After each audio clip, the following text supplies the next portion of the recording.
तमाम दर्शकों का आज के कार्यक्रम में बहुत बहुत स्वागत, अभिनंदन आप सबको। राधे राधे।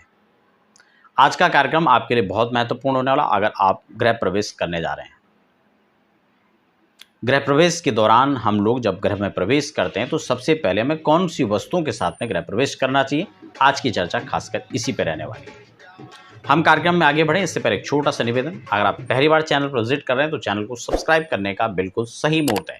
साथ ही बेल आइकन को भी प्रेस कर लेंगे ताकि आने वाली जो अपडेट्स हैं आपको शास्त्र प्रमाण के साथ मिल सके। देखिए, सबसे पहले अगर हम घर बना रहे हैं और नूतन गृह प्रवेश करने जा रहे हैं तो इसके लिए जो नियम है, मैंने गृह आरंभ और गृह प्रवेश प्रत्येक महीने के हिसाब से और प्रत्येक छोटे छोटे नियम पर एक अलग सा एक लेसन तैयार किया है। आप उसको जाकर प्लेलिस्ट में चेक कर सकते हैं। उसमें डीप आपको सभी जानकारियां मिल जाएंगी, आपके हर प्रश्न का उत्तर मिल जाएगा। इसी श्रृंखला में आज का जो प्रश्न रहने वाला है वो किस सामग्री के साथ हम घर में पहली बार प्रवेश करें। कुछ बहुत सामग्रियां हैं जो हमें साथ में लेकर के चलना चाहिए। पर्टिकुलर एक मुहूर्त, एक विशेष लग्न के अंदर हमें प्रवेश करना चाहिए। एक विशेष पूजा के तहत हमें एक विशेष तैयारियों के साथ में गृह प्रवेश करना चाहिए। और उसमें भी हम बात करें तो कुछ प्रमुख सामग्रियां जो हम आज के एपिसोड में चर्चा करने वाले हैं। उसमें सबसे पहले देखिए, हम जब नए घर में प्रवेश करेंगे तो महालक्ष्मी की विशेष कृपा आप पर रहे, उस घर में स्त्री लक्ष्मी का वास हो और उसमें भी नारायण के संयुक्त लक्ष्मी जो है वो आए। उलूक वाहिनी लक्ष्मी नहीं आनी चाहिए जो रात भर व्यक्ति को नींद का परित्याग कर दे। अत्यधिक मात्रा में लक्ष्मी आ रही है लेकिन सुख चैन सब खत्म हो गया, नींद नहीं आती, ऐसी लक्ष्मी नहीं। एक स्त्री लक्ष्मी आए, ऐसी लक्ष्मी नहीं कि आ तो उसी हिसाब से आती है और उसी हिसाब से चली जाती है। सुख शांति समृद्धि लेकर के वो लक्ष्मी आए, भगवान नारायण के साथ में वो लक्ष्मी आए। अगर वो लक्ष्मी आ रही है तो अच्छे कामों में लगे। हॉस्पिटल, कोर्ट, कचहरी के अंदर धन नहीं जाना चाहिए, तो बेकार का है, कोई फायदा नहीं उसका।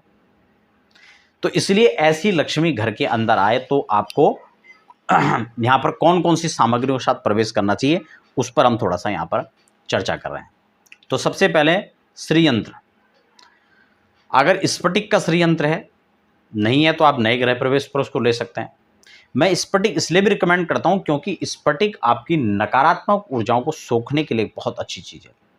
नकारात्मक ऊर्जा, नकारात्मक प्रभाव को हटाने के लिए बहुत अच्छा माना जाता है स्फटिक को। इसलिए जो अच्छे समझदार बड़े लोग हैं वो अपने घरों में, अपने ऑफिस में, अपने फैक्ट्री के अंदर, अपने मंदिर में स्फटिक का मेरु पृष्ठ श्रीयंत्र रखते हैं, क्योंकि यह आध्यात्मिक ऊर्जा को, यह सकारात्मक ऊर्जा को बढ़ाने का काम करती है। क्योंकि दो ही ऊर्जा है, इसको तो हर कोई मानता ही मानता है।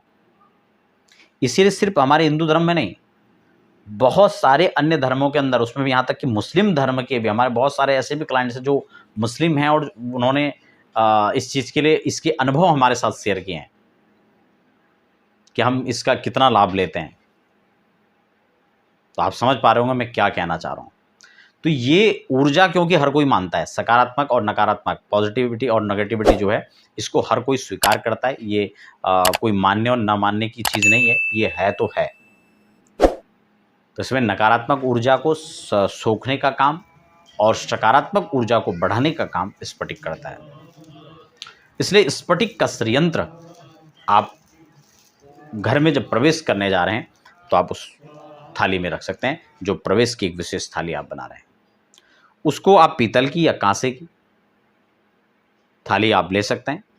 उसमें आप धान्य भर दें।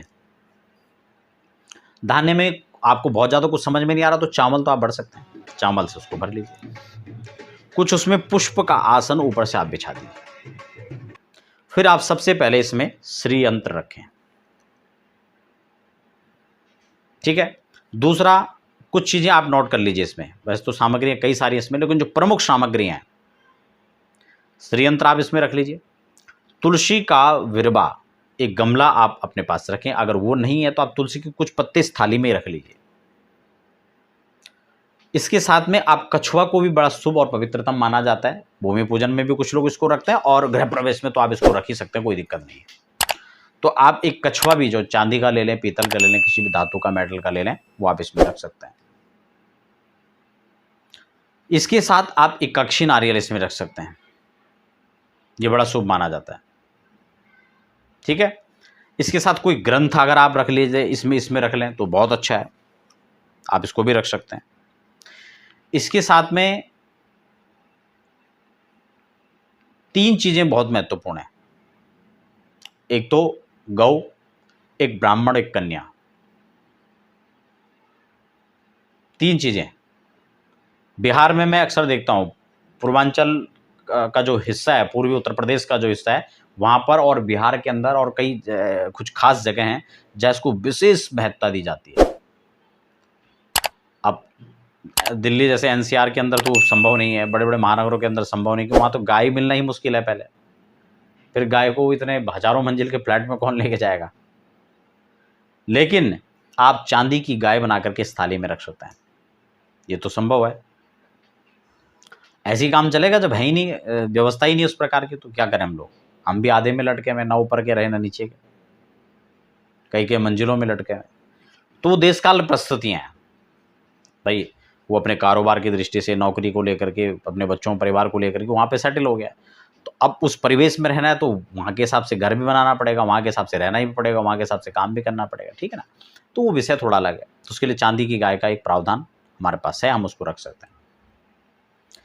तो मैंने क्या क्या आपको बताया, श्री बताया, शंख नहीं बताया तक। तो शंख इसमें महत्वपूर्ण चीज़ है। शंख हर सनातनी के घर में होना चाहिए। हमारा तो एक प्रयास रहता है, चाहे ब्राह्मण बंधु हमारे साथ में हो, चाहे यजमान परिवार हो, हम सबको शंख कहते हैं भैया जरूर रखो अपने घर में, नहीं है तो उनको भेंट भी कर देते हैं, आप रखिए शंख को, क्योंकि हर सनातनी के घर में शंख तो होना ही चाहिए, घंटी तो होना ही चाहिए। तो आप शंख रख सकते हैं। शंख में ओरिजिनल शंख आप रखें, आजकल जो डुप्लीकेट शंख भी आ रहे हैं, चलो जैसा भी आप रखें कुल मिला के, पहले तो ये तो डुप्लीकेट ओरिजिनल, ये तो वैसे मैंने इसकी पहचान के लिए भी एक कार्यक्रम बनाया, आप उस वीडियोस को देख सकते हैं। तो शंख रख लें, श्रीयंत्र रख लें, गोमती चक्र, कौड़ी, ये अगर आप कहीं भी रहते हैं और आप विधि विधान से गृह प्रवेश करवाना चाहते हैं, या किसी भी प्रकार की पूजा पाठ अनुष्ठान आप करवाना चाहते हैं, ज्योतिष से संबंधित परामर्श लेना चाहते हैं, तो उसके लिए आप हमारे संस्थान पर जो लगातार नंबर फ्लैश हो रहे हैं, आप उसमें संपर्क कर सकते हैं।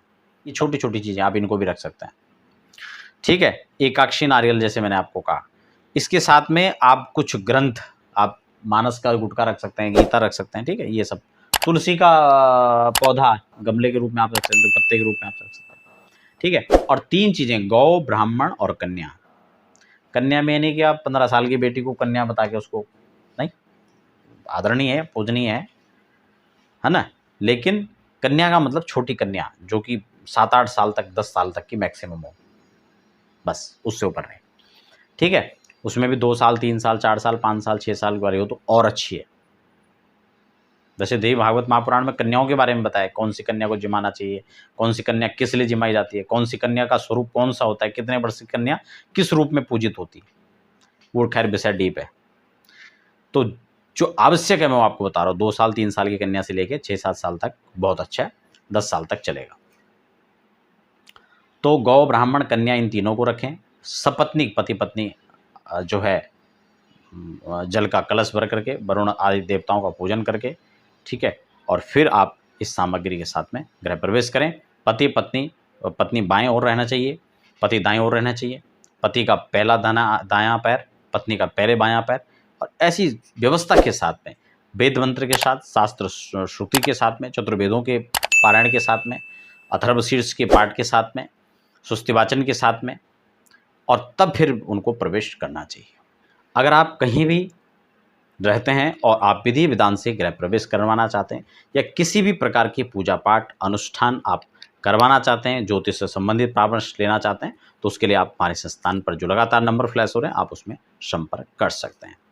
तो खासकर आज का कार्यक्रम जो मैंने आपको बताया कि क्या क्या सामग्री के साथ आपको प्रवेश करना चाहिए, तो आशा करता हूँ आज के कार्यक्रम में ये जानकारी आपके लिए बहुत अच्छा रहा होगा। मिलते हैं फिर नए कार्यक्रम के साथ, तब तक के लिए दीजिए इजाज़त। आप सबको राधे।